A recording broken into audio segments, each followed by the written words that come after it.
use it as a resource to develop our community so that at the end of it, we become the most educated, not only the richest want, but the richest in education, then we are not going to achieve our objective as a community.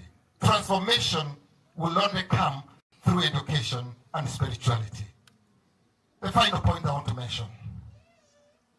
Daktari stood for integrity.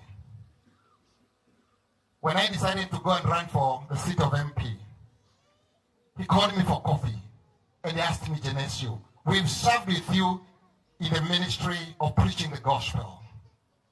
But there's a lot of corruption. There's a lot of things that happen in Siasa. Are you going to stand for the integrity, the values, the virtues of the gospel?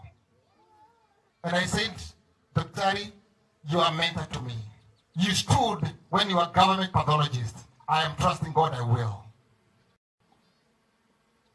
It is my prayer today as a Bere community that you will emulate this man, that in the positions that you get, in the leadership of the community, that leadership will be a leadership that is of this level and this magnitude.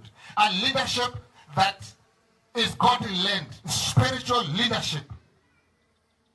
May God rest his soul. Very unfortunate, as I call the MCA, because I'm done. Very unfortunate that sometimes we see the level of corruption in our positions that we get. Within Bere, I hear, and I'm told, and we verified, that some leaders give the brother all the tenders, all the others are given to the son, the other one are given to the other brother. It is banned, it is unethical, it is a sin, and it should be condemned in Jesus' name. Amen.